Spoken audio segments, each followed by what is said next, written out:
Okay, so the vaping ban. Everyone's talking about this. I'm recording this from my car right now because we have the big live stream tonight, 8 p.m. Eastern, the whole debates, drinking game, costume contest. Follow me on Twitter.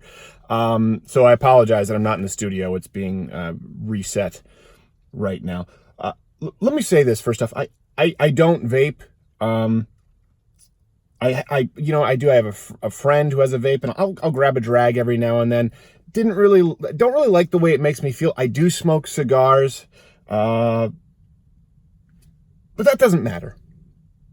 I think it's very weird when people try and look through the lens of what affects them with news stories. For people who don't know, Donald Trump, the FDA, the White House, they're proposing an all-out vaping ban on flavored e-cigarettes. If you support that, you're not a conservative. As a matter of fact, if you are against socialism, if you are against government intervention, and you support that, you're not a principled person. Even if you don't vape. And by the way, you can still support Donald Trump in most respects. You can still say that you think he's been a pretty good president and acknowledge that this is a horrible, stupid policy and precedent to set, unless you're a cheerleader, right? Unless you're one of those alt-right pom-pom waving, trust the plan of Donald Trump cheerleader. This is something that should really upset, and I notice this with a lot of people. They are against bans until it affects something that they care about, that they want banned. So usually on the flip side, right, you have liberals who are pro-ban, on the leftists, pro-ban everything that they think might be harmful until it comes to their thing that might be banned. And then they're all of a sudden about freedom, right? All of a sudden when it comes to chopping up a baby and sucking it down a tube, well, we've crossed a bridge too far. Whereas on the flip side, you have a lot of conservatives, and I mean a lot of, more so kind of the Trump cheerleaders who've come to it more newly. By the way, I think he's been a surprisingly good president, so don't get me wrong here, but it's okay to question dear leader, okay? People need to understand that. On the flip side, you have conservatives who are against bans until it comes to banning something that they find offensive. Sometimes that can be pornography, sometimes that can be smoking, in this case, vaping. They're trying to claim that vaping markets to kids. Listen, more kids are probably vaping. By the way, what do you think the over-under is on Melania having found Barron with a jewel in the bathroom? I hate the idea. I'm kind of joking, but I hate the idea that could be a catalyst for national policy. But Mom, it's just nicotine salts. I'm not freebasing. And something else I think that's important is this ends up taking us away from the science. So listen, I smoke cigars, and that's something coming down the pike for people who don't know. We'll probably talk about it tonight in the live stream. Again, it's 8 p.m. Eastern, the whole Democratic debates, 4 hours. It's going to be a big one. The FDA has also been looking at banning cigars because it's not just e-cigarettes, but all flavored cigarettes. And the idea is to try and minimize underage tobacco use, which I understand. I think that's a virtuous goal, right? To want to cut down on underage use of tobacco. Well, they've decided to put cigars on this list, hand-rolled cigars, by the way.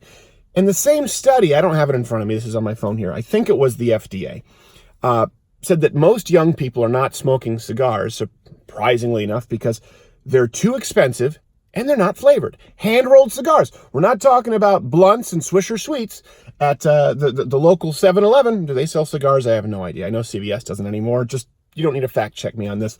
But a hand-rolled cigar, $7 to $10, that's unflavored, no ingredient, but pure unadulterated tobacco. These cigars come from mom and pop companies. They've been passed down for generations, and the FDA might want to categorize that as all other cigarettes and tobacco products. And by the way, who does that favor? That favors big tobacco. That favors the big companies that own cigarettes and also happen to own the Juul and a lot of the e-cigarette companies.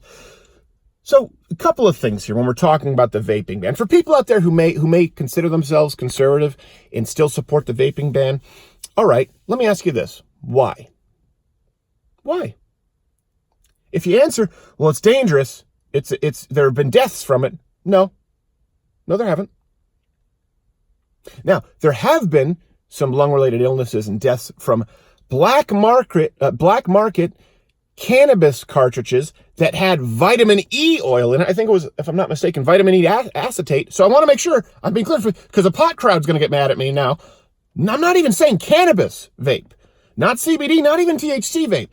It was adulterated, contaminated cartridges with vitamin E in there, some derivative of vitamin E that becomes toxic when heated to the temperature of vaporization. How many deaths with nicotine vapes? I say this as someone who doesn't vape. None. Zero. So that's not a thing. Then we go into, well, nicotine.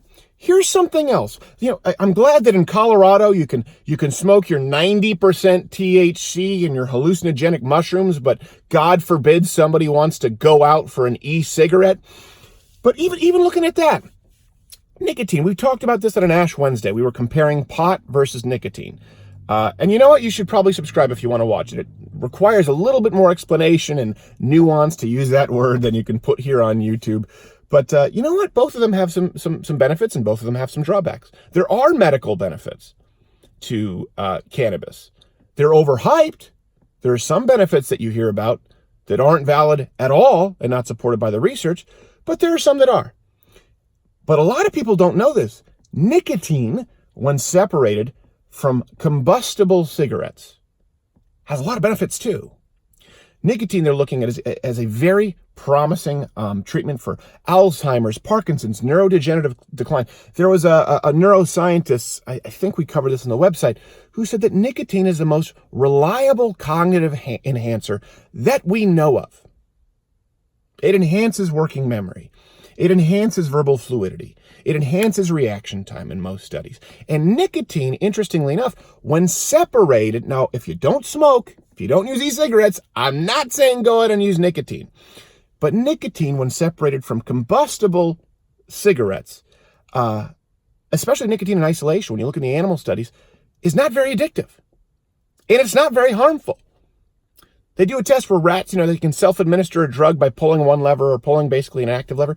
When it was nicotine by itself without the other chemicals, namely there are some chemicals too in tobacco that act as sort of antidepressants and extend the half-life of nicotine. But nicotine by itself is not that addictive. It is addictive. So's caffeine. So's marijuana, by the way, for people who don't like to admit that. But it's not that addictive. It's not that harmful. And as we see in Europe, if people are able to use e-cigarettes to get off of traditional cigarettes, which we know are bad for you, I see that as a good thing.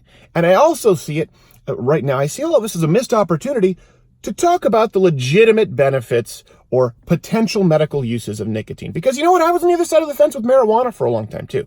Because people were pushing it so hard as a cure for cancer. And I go, that's bullcrap. Just don't talk to me. I don't even want to listen to you.